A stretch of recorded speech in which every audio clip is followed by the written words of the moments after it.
All right, so if you guys watched my last video on this series of buying a home, you would have caught that we talked about pre-approval briefly. So we decided to make a video for you guys where we go into a little further detail. Really good information for you guys in this video. On top of that, at the end of the video, we're gonna show you real quick a house that we really liked. 4-bedroom, 2-bathroom house, 1,500 square feet. Exciting stuff coming for you guys in this video, so make sure you stay tuned all the way to the end, and we're about to start the video right now.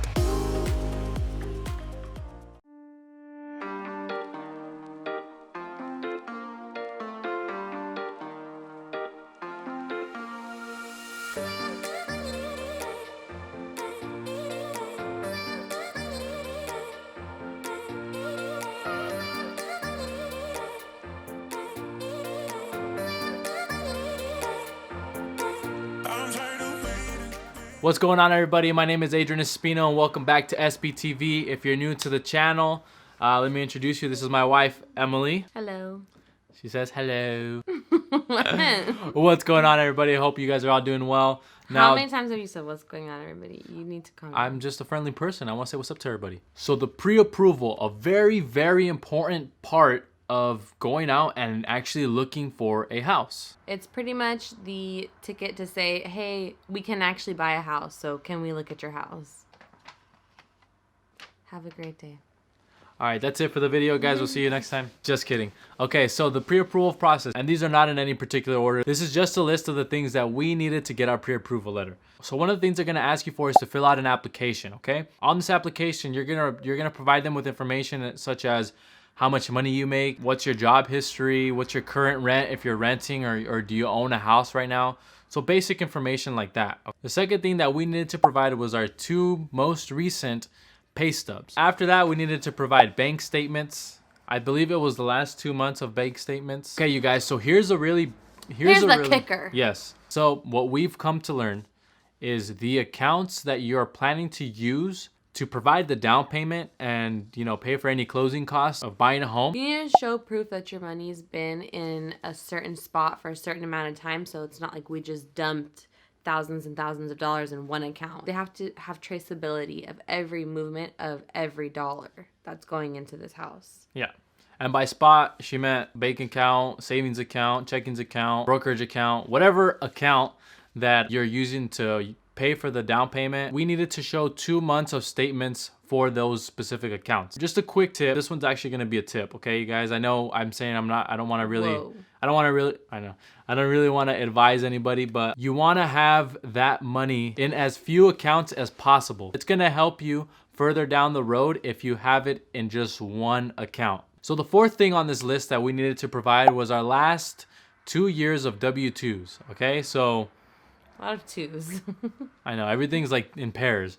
But they want to see, so for example, we're in the year 2020 right now. We provided 2019 and 2018 W-2s. They also don't want to see any gaps in between your working career, which was kind of difficult for myself because I didn't start working consistently until 2018, because before then I was home with my children. Okay, so then the next thing they did was she ran our credit. We mentioned it was a big part of it last video. Credit is so important. It saves you a lot of money throughout the life of your loan, because the higher your credit, once you get to a certain point, you qualify for the best interest rates, right? And interest rates are gonna obviously they determine a big aspect of what you're actually gonna pay for the house. If you know your credit's not the best right now, I really encourage you guys to try to work on it, try to build it up before you get into the pre-approval process, because it's gonna save you a ton of money later on. Another thing they do when they're running our incomes and our credits and stuff,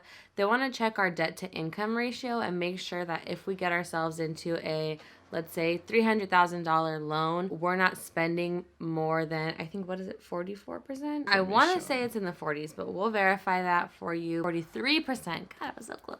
So 43% debt to income ratio, and that's just basically what you make versus what you have to pay monthly in debt. So if you've got a lot of credit card debt, if you've got a car loan that's going to raise your debt to income ratio. Yeah. And so you may not qualify for what you could potentially qualify if you had less debt. So make sure you guys pay down your loans, pay down your credit cards, make sure you got it taken care of before you go into the process. Trust me, it makes it a lot easier. Also, another very important aspect of this whole process is make sure you have that conversation with your lender and let them know what kind of payment you're looking for, right? And they'll more or less tell you, okay, if you want this type of payment, this is the price range that you should be in when you're looking for a house. Real quick though, I know maybe this isn't a good idea if you have trouble keeping your finances in check, but what we've experienced so far is having that conversation with our lender. We told her more or less where we wanted to be. As this process has gone on and we really actually sat down and crunched the numbers, we realized we crunch numbers like once a week. Yeah. We're like, okay, wait, let's see how much we really... Yeah. So we realized we can actually afford to do a little bit more. And when you do that, you need to get a new pre-approval letter that says that you're good for this amount of money. So I guess to avoid all of that, it might be a better idea for you just to ask your lender, you know, what's the max that I qualify for? So then that way you don't have to keep going back to them and asking for more pre-approval letters the more and more you go out of your budget, which again is not a good thing. It's not a good idea, but you know, crunch the numbers and see what you can afford. So just save yourself the step. It's so competitive right now in the market that anything that you can do to help yourself, just be more ready to submit an offer. It's, you know, it goes a long way right now. Yeah, I think we should have definitely asked for our max dollar amount from the beginning. Yeah. All right, you guys. So as far as what you need for the pre-approval process, we pretty much covered everything that we came across. Needed. So real quick, let's just do a rundown one more time of that list. So again, in no particular order, I'm just listing them off. Number one, you're going to need to fill out an application. Number two, you're going to need your 2 most recent pay stub. Number 3, you're gonna need to show bank statements as the last 2 months. Number 4, the accounts that you're gonna be using to pay for the down payment and closing costs of this transaction. You're gonna need to provide the last 2 months of those statements. Try to consolidate those as much as you can before you start looking for a house. And keep in mind, it's the last 2 months. So number 5 on the list, they're gonna wanna see your last 2 W-2s. So that pretty much covers everything that you're gonna need. All right, you guys, so the fun part, the part that you've all been waiting for. Let's just do a quick house tour of a house that we put our first offer in. Yeah, we did put an offer. Oh shoot, I spilled the beans. You spilled the beans. All right, so let's take a look at what that house was like and enjoy.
All right, you guys, so like I said, that's a 4-bedroom, 2-bath house, 1,500 square feet. So it's actually really good size, and it'd be perfect for our size family. Such a pretty front yard. A bit small in the backyard, but still not horrible. Yeah. It was so well kept on the inside. The rooms were good size. The kitchen I thought looked really nice, and the living room area specifically, it felt very cozy in there. Oh, it was so cozy. Yeah, it was, and you know what? The curb appeal, the street that it was on, it was a beautiful home. All right, so this is what happened with that house. So we put in an offer. They obviously had it at a certain asking price. We put in our offer a little bit below their asking price. Now the suspense kills because it's about a few days. They review the offer.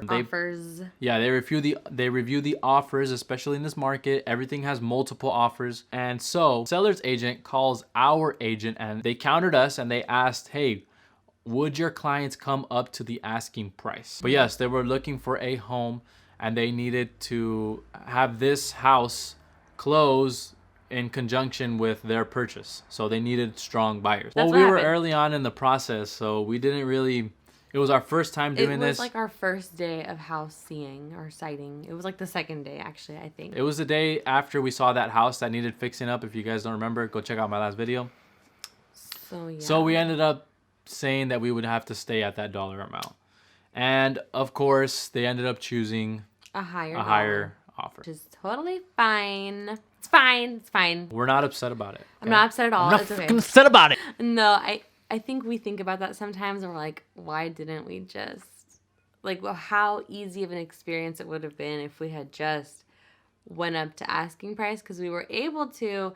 We just kind of got cold feet and we're like, maybe we can't do it. But hold on, like, we also took into consideration the distance that this house was from our families. Yeah, it was between 35 and 40 miles away from some of our family members, which is kind of a lot. I think we were okay. I think our max, we wanted 35. But then kind of once they're like, okay, yeah, that's fine. We're like, well, maybe we should be a little bit closer. Is it really, is it worth it going all the way, going that far away? That's what really drove our decision to kind of stand pat. And if they wanted to give it to us for the dollar amount, we were more willing to make that jump. But yeah, we ultimately decided not to. That one may be a little too far away.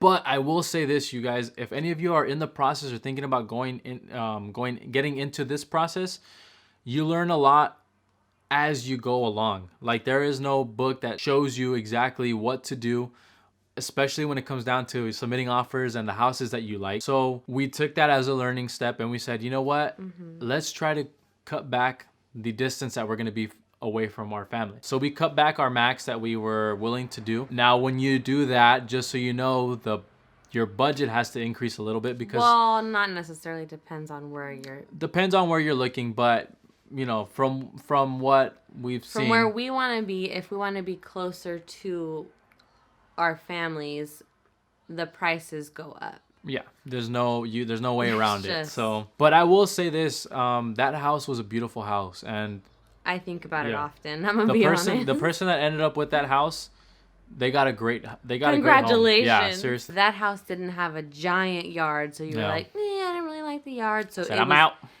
When they came back with come to the asking price, Adrian was like, well, they don't have a big yard. And it's not worth it. It was easy to be like, okay, no, we'll just stay where we're at. Yeah. But anyway, so that's our first experience putting in an offer in a house, and a house that we actually really, really liked. So once again, if any of you guys have any questions on anything that we're talking about in our videos, or you just want to know a little bit more about how the house search goes, please feel free to reach me. I link my Instagram down below. Feel free to reach me on there, or you can drop a comment down below. Just make sure you're hitting the like button on these videos if you like these videos. If you're enjoying this, let me know by smashing the like button. Turn it blue, like the back splash that we got over here. So yeah, that does it for this video, you guys. Thank you so much for watching, and we'll catch you guys in the next one. Peace. I'm not gonna do it today. Just kidding.